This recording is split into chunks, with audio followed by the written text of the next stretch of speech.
They might be rooting you on, but never see you as the person you are today. They may only see you from your unhealed self. And that sucks.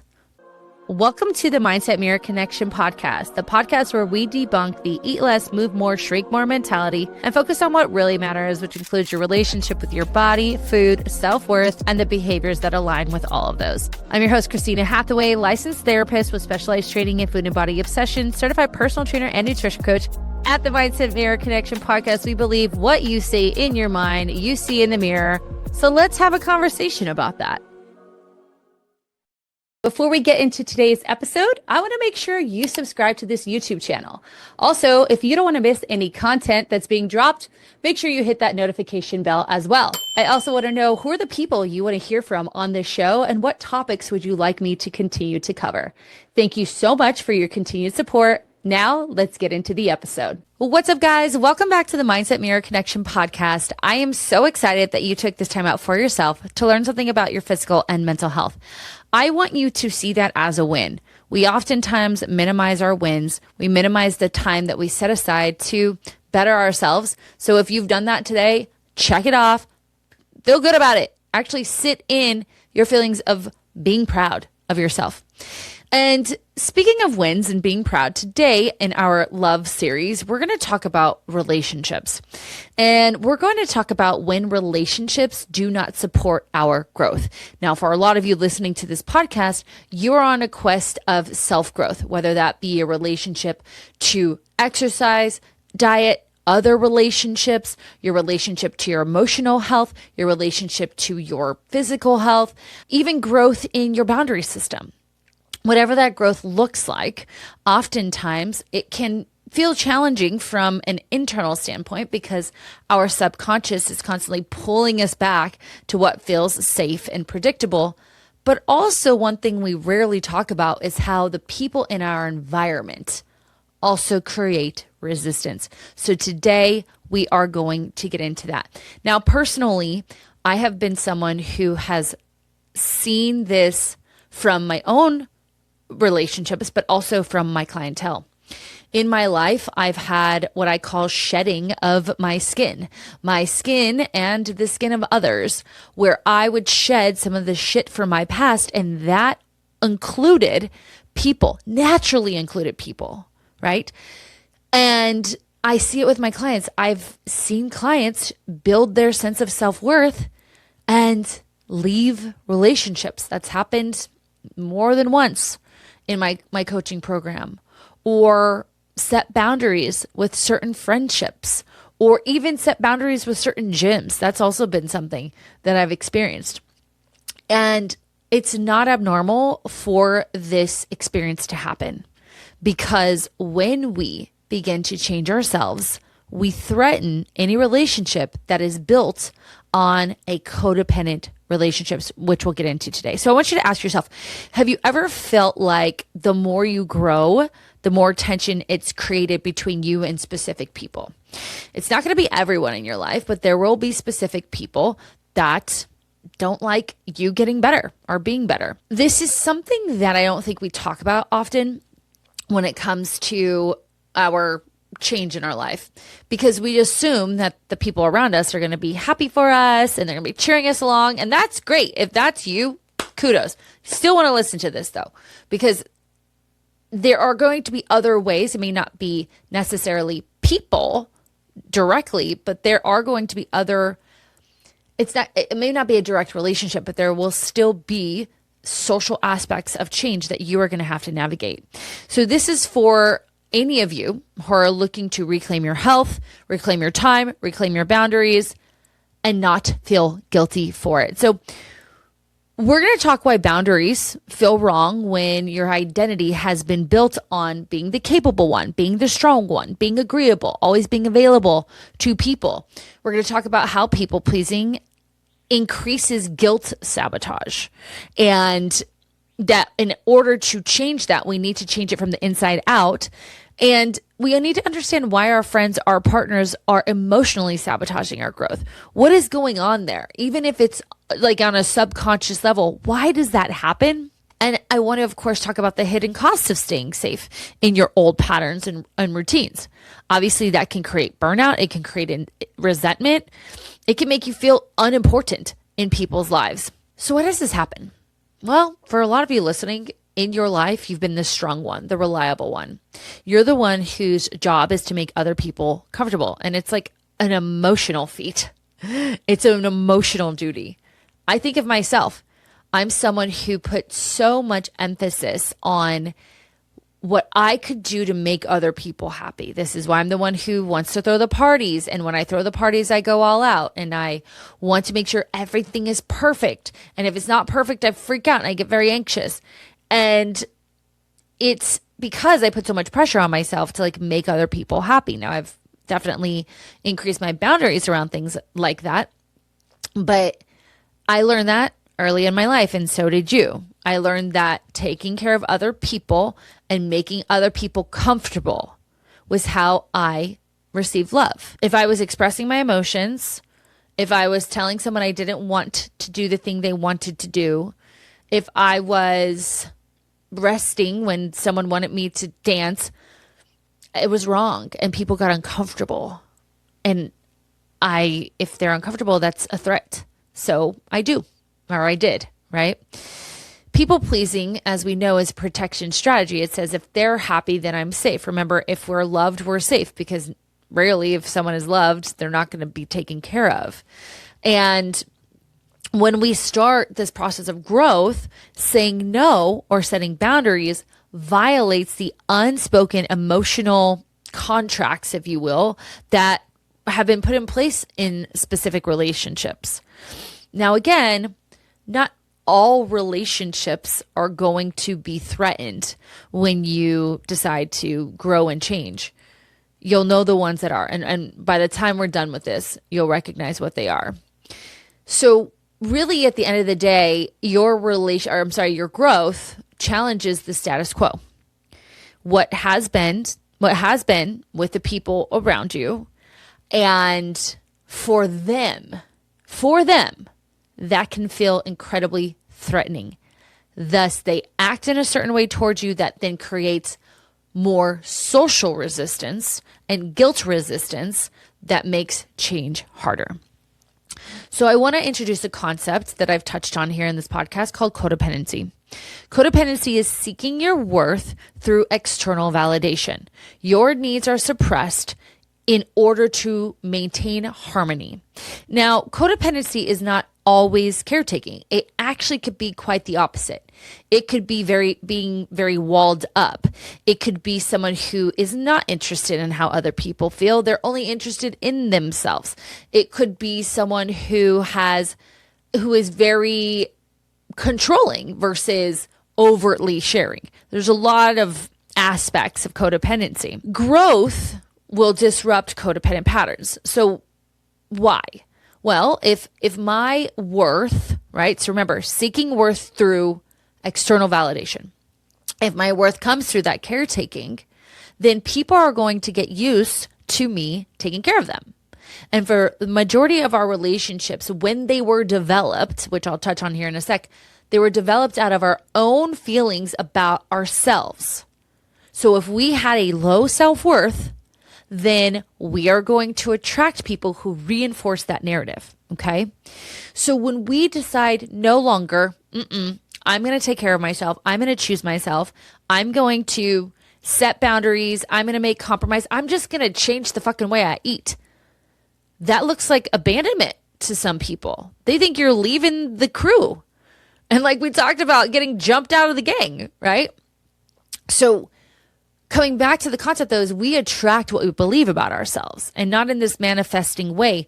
We're just so aware of how we talk to ourselves that our brain says, oh, then I need to find more of that. So if I am talking about myself negatively, or I have been conditioned to not share emotionally, I'm going to attract people who are going to reinforce that. So I will talk about my experience with that.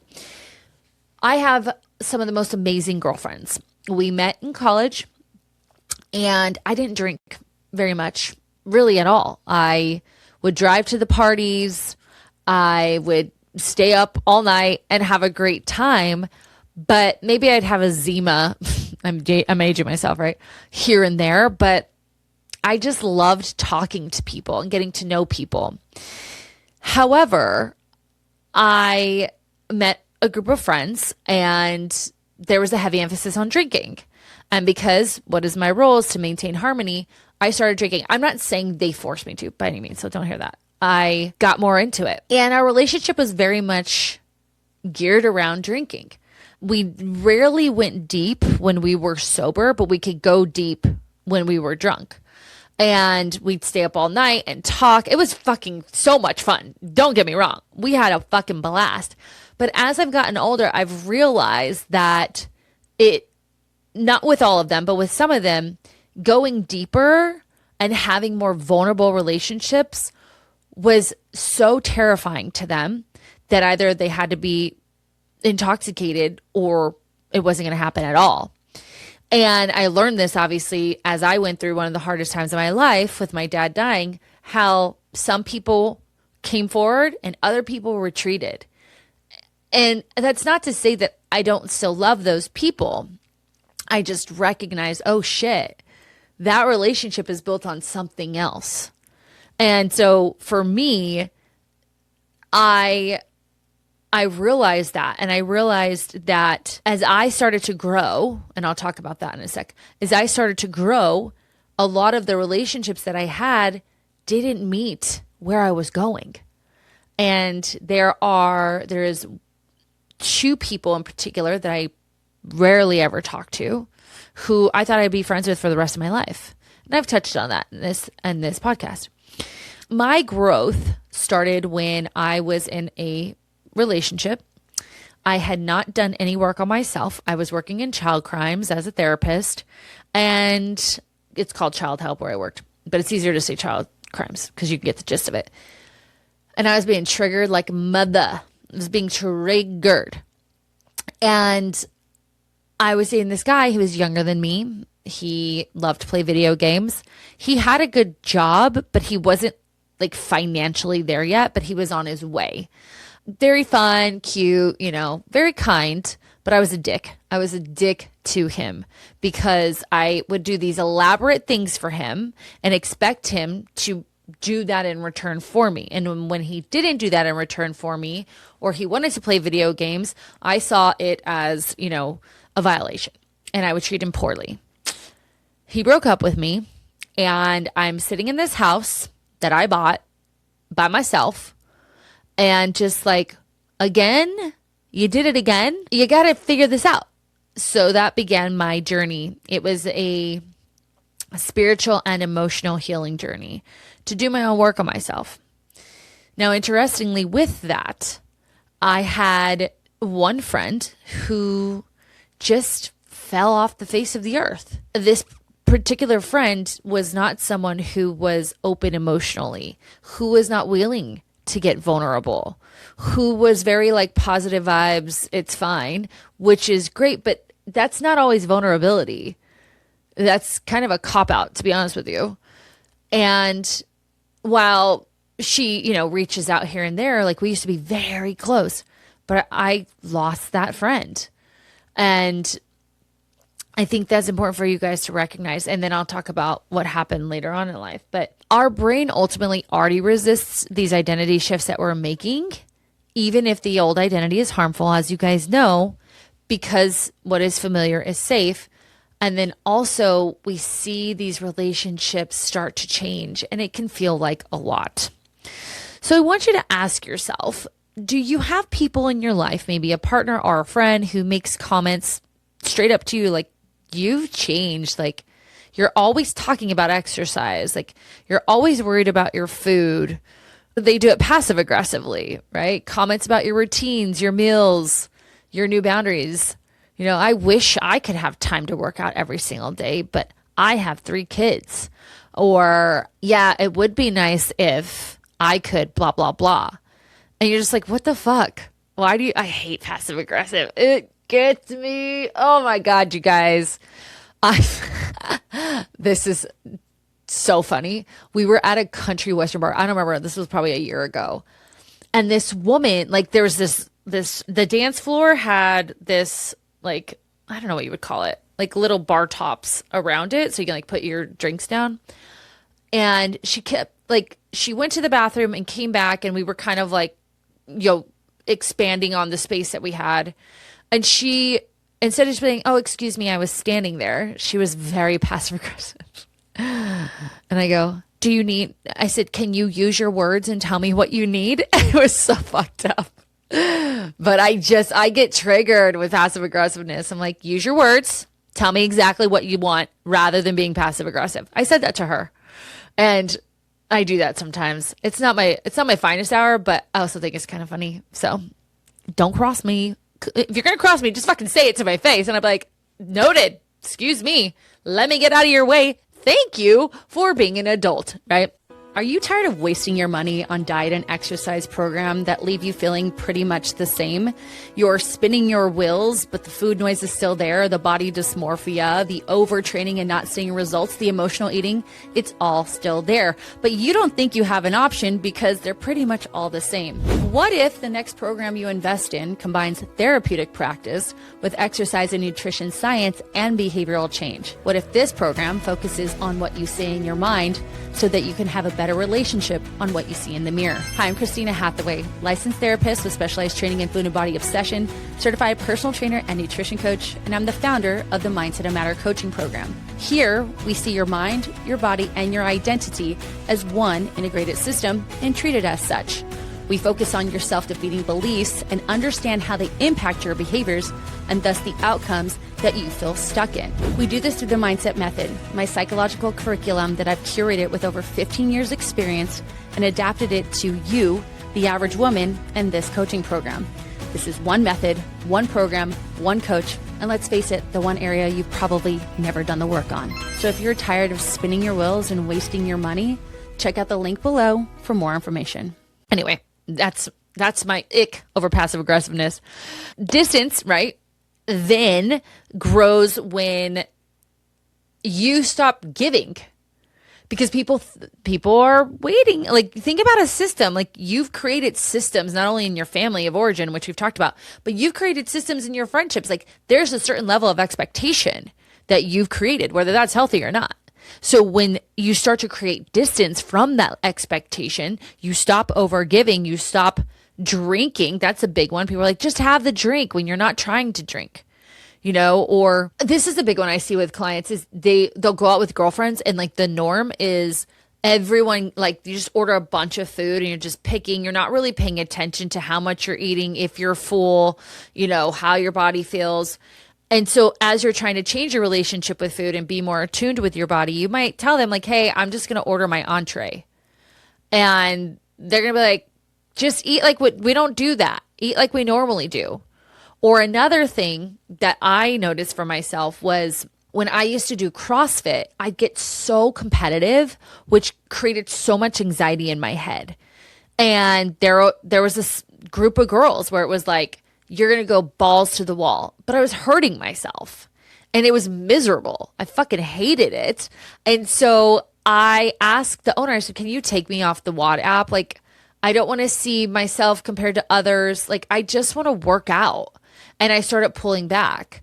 And for those girls who I was competing with, this actually ended up positively. I think we all just kind of were in the same place, and it just took one of us to say something. So there is an aspect of that as well, where everyone kind of wants to change, but no one's actually saying it until one says it, then everyone follows suit. But that's not what we're talking about here today. But that was another area of growth that could have backfired on it. So, I want you to be thinking about those, where you're creating distance in your growth, or who might be most affected by you not giving? That is a great question.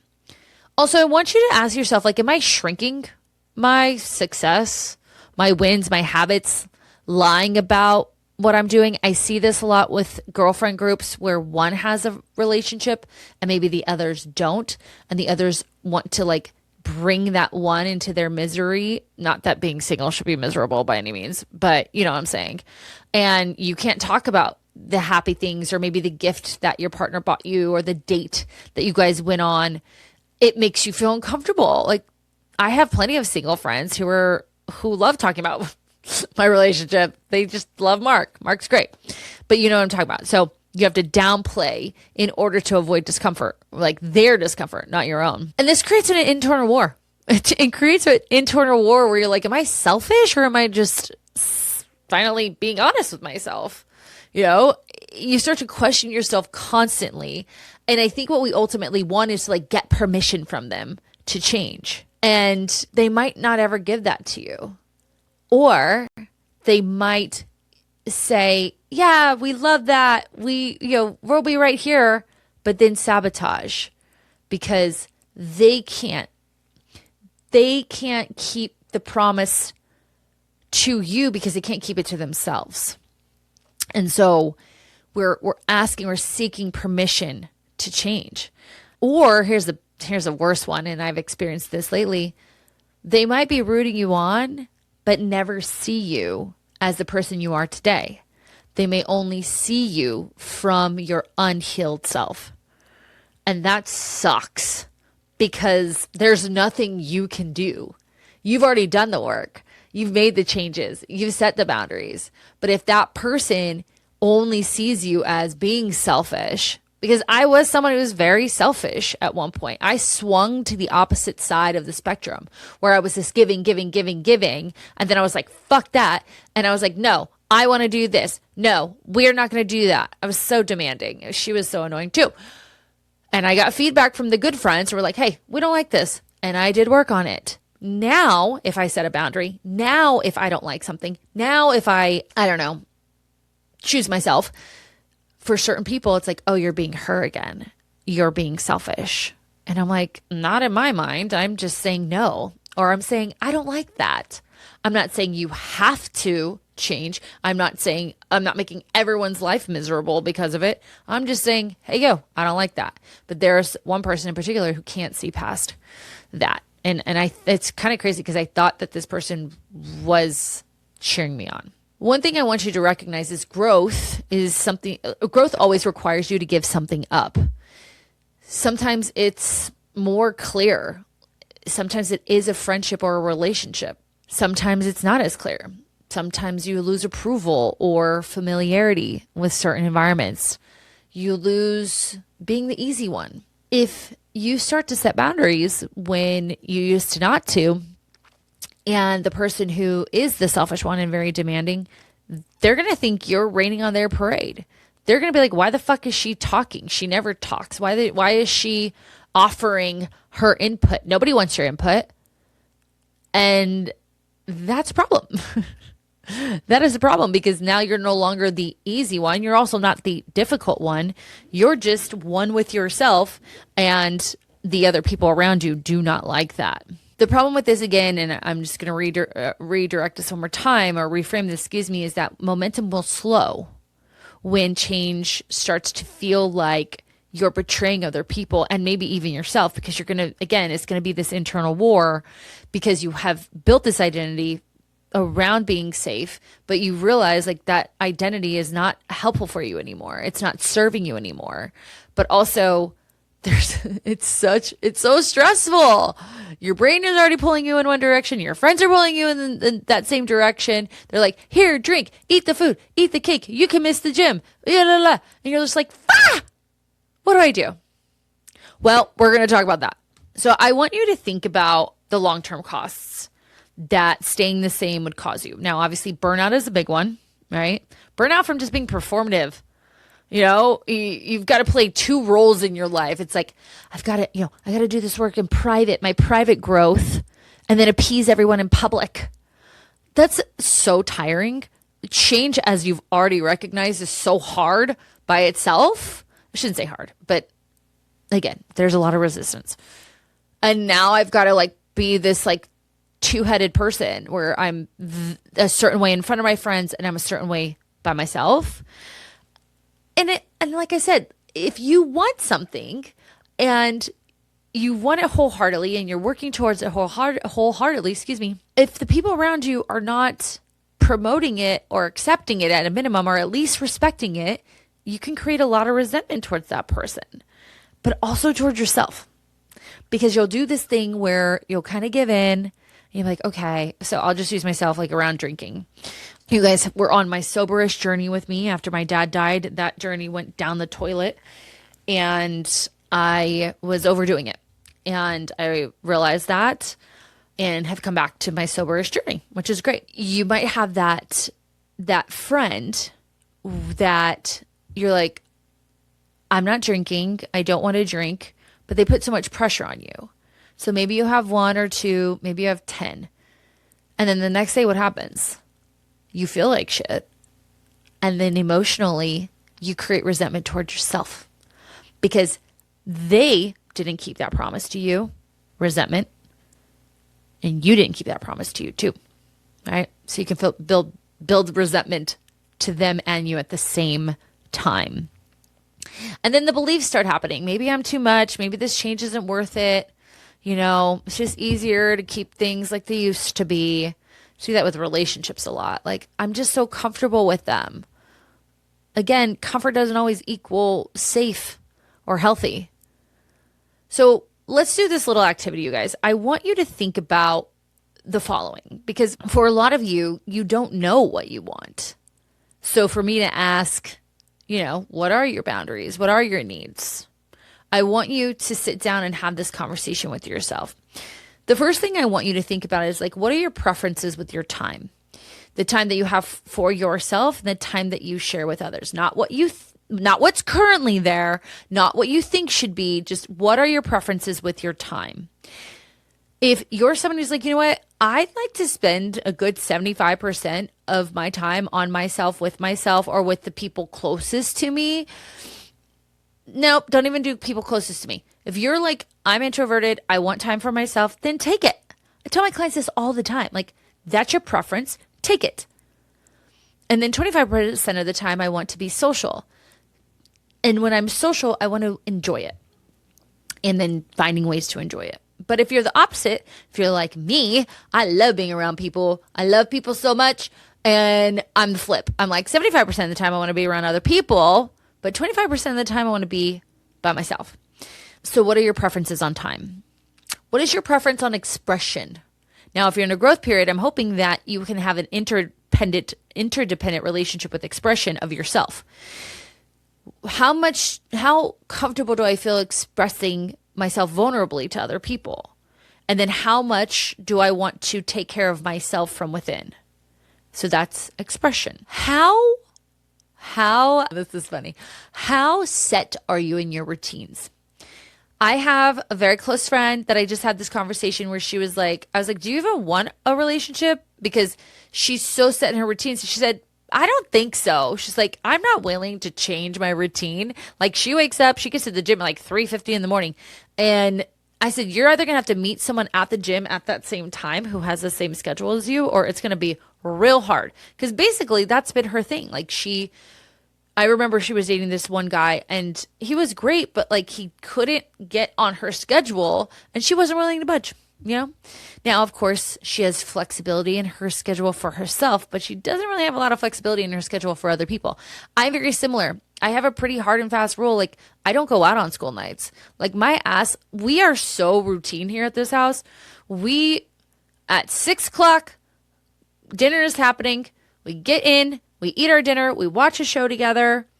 We might get into the sauna, get ready for bed, and go to sleep, right? Go to sleep, let the dogs out, pee, treat for the dogs, get in bed, and I'm asleep 20 minutes later. Like, that's my jam. I fucking love it. Why do I love it? Because I feel good. Now, I've had a couple events on school nights, and that was tough for me, but I was flexible, but it's not something I'm going to do all the time. Sorry. The other thing that I have a strong boundary around is around a change I'm making around, of course, my continued relationship and evolving relationship with alcohol is I don't want to go out before like 5 p.m. because back in the day, you used to go out, you would day drink, and then you'd be out all day. Now, the concept was like, oh, just go out early, have some drinks, come home. It never happened that way. It was a fucking all-out thing. We have a golf tournament here called the Waste Management Open. I call it the Phoenix Open because that's what it was called before. And I've been going because it was on the week of my birthday when I turned 21 very long ago. And you go all day. You go all day. And you think people are watching golf? They're not. They're not watching golf. It's a shit show.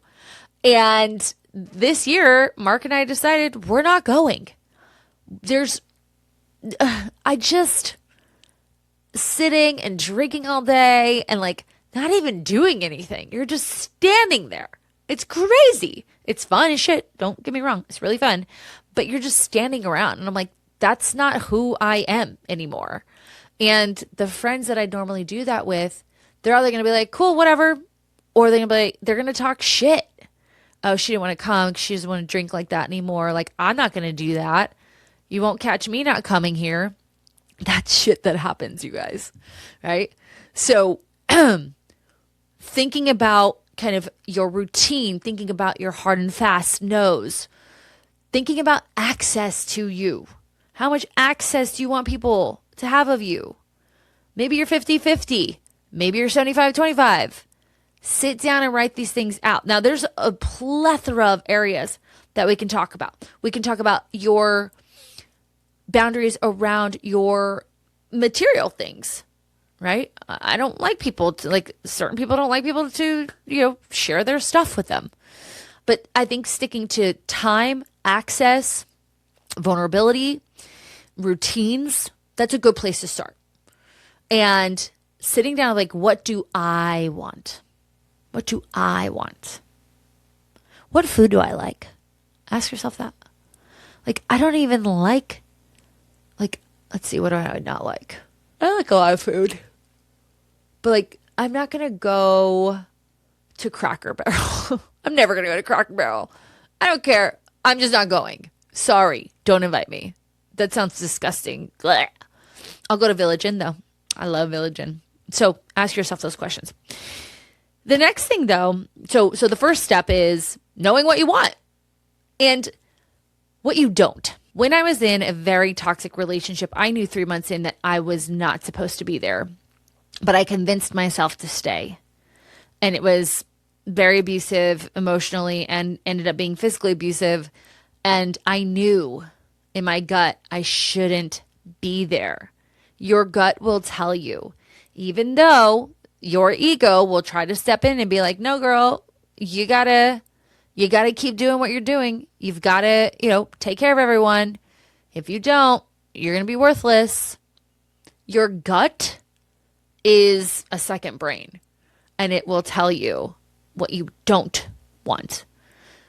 But as I will always remind you of the 4 steps of caretaking, if it's going to make you feel exhausted, overwhelmed, rushed, stressed afterwards, it's a no. It's a no. If you don't have time to do it, nor do you want to do it, it's a no. If you're expecting something in return, like love and acceptance, or for that person to do something special for you, it's a no. We're not doing things just to get something from people. We're doing things out of the goodness of our heart with no expectation in return. I know. If they don't ask you directly, it's a no. They didn't even ask us and we're doing it. Don't do that. And if they can do it themselves, it is a no. Okay? Then we're going to redefine those boundaries if we need to, and redefine them through self-loyalty, not self-abandonment. Self-abandonment is where we've been. It's what has defined our relationships. So looking at our boundaries and thinking about what does self-loyalty, when I'm loyal to myself and nobody else, what do those boundaries look like? Write it down. Emotionally, we need to build something that I'm going to term guilt resilience. So guilt resilience is sitting through the feelings of guilt every time you say no. And I want to give you an example of how this works. So as a little child, a kid might stub their toe, and we all know stubbing your toe fucking sucks. And your kid is like, Mom, my toe. They think it's a hospital. We're going to have a cast. They're thinking about, the fact that they're going to be on crutches. But every time they stub their toe, they're more resilient, right? So if I was to stub my toe now at 43, I'm going to be like, that sucked, but it's going to go away. that is what we're thinking about with guilt resilience. Guilt is I did something wrong. Also remembering that. If you are choosing yourself, there's nothing wrong. There's zero wrong with that. Okay? So when we're feeling that guilt, we're going to sit through it. We're going to remind ourselves, I'm choosing myself. I'm being loyal to myself. And this other person is having a hard time with that. That is not mine. That is theirs. Physically, we want to keep rituals or routines even when some people don't support them. Because the more that you can maintain your consistency around the thing that you want, and the more that you can choose yourself, you're saying, I am worthy, I am enough. And that provides love and safety and acceptance in yourself. And when we do that, we open ourselves up to experiencing that with other people. Because remember, we attract what we believe.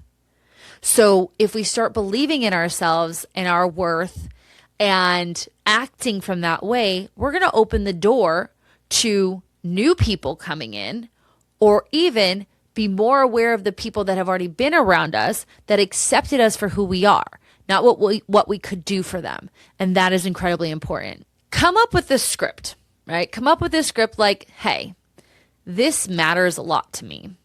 You don't have to get it, but I'd love for you to respect it. And I always think of my client, Kelsey, whose friends would constantly make comments about her food. And, it was drinking actually. And there's two of you, by the way, if you're listening, because they're both like, is that me? When your friend groups, so your relationship with food, your relationship with alcohol is pretty moderate, the stuff that I'm going to do in my coaching program is not going to be so different that they're even going to notice that anything's changed. But when we have extreme behaviors, especially around drinking, when you cut back on drinking, people are going to notice and they're going to be offended. And they're going to make comments like, I just don't get it. You're always concerned about your weight. Why don't you just drink with us like we normally do? I've heard that so often in my clients, like through my clients' feedback. And so you could tell them like, look, I'm trying to change my relationship with alcohol. Like, you don't have to get it, but can you just respect it and stop making comments, right? For a lot of people, the changes that we make become a mirror to themselves and their lack of ability to do that, their lack of resilience and strength and confidence. And let's just face it, consistency in doing the hard thing. A lot of people struggle with that. So when you're making changes, especially with food and alcohol, if your friend group was extreme with those changes, or even your partner, you don't know how many times I hear that like, oh, my husband, actually, this is funny because I'm working with a couple right now. And she was like, it was so great when my husband decided to stop drinking because, I might have a glass of wine, one glass each night, but he would just keep filling up the glass. So now I'm drinking a whole bottle and I didn't want to. And she's like, now he doesn't drink anymore, so it's a lot easier for me, So I just wanted you to think about that. But have that script that, this matters to me. You don't have to understand it, but as my friend, I'd love for you to respect it. I don't even need you to cheer me on. So come up with something that you can say to your friend, and hopefully that friend understands. They may need a couple moments or a couple of times to like redirect themselves, but the hope is that through time, you all get what you want, which would be great. Just remember, like, you are not too much when you're trying to create growth. You've just been playing really small for a good amount of time. And if growth threatens a relationship, then your relationship wasn't built on the truth. It wasn't built on who you are. It was built on what you could do for other people. And growth and change is a great way to test that out. So look at win-win, right? And not everyone's going to clap back for you. And just realizing that growth can sometimes be, at first, a lonely process. Eventually, and again, this is what I talk about, eventually you will be able to find your people. I think about women in book clubs. Book clubs have been huge for women who maybe are not drinkers or they don't like to go out, but they love reading and it gives them that social aspect and it gives them something to do each week. And, they find their tribe and you'll find your tribe too. You just need to be aware of it. The more that you're concerned and spending time and energy on the people who left, the less open you're going to be around the people who are still there or showing up for you. So I hope this was helpful for you guys. You deserve to grow and change, and just realize that, just like I called it, it is a shedding. It's a shedding of your skin of old you. And sometimes it will also shed relationships, whether romantic, whether friendships, and sometimes even family. You're really going to see people's true colors when you grow and change. So that's it. I hope you guys found this helpful. If you are watching on YouTube, I'd love for you to hit that subscribe button. Our goal this year is to build our community, especially because if you do not remember, we're going down to one recorded podcast per week and one live stream event per week, because I want to talk with you, not talk at you.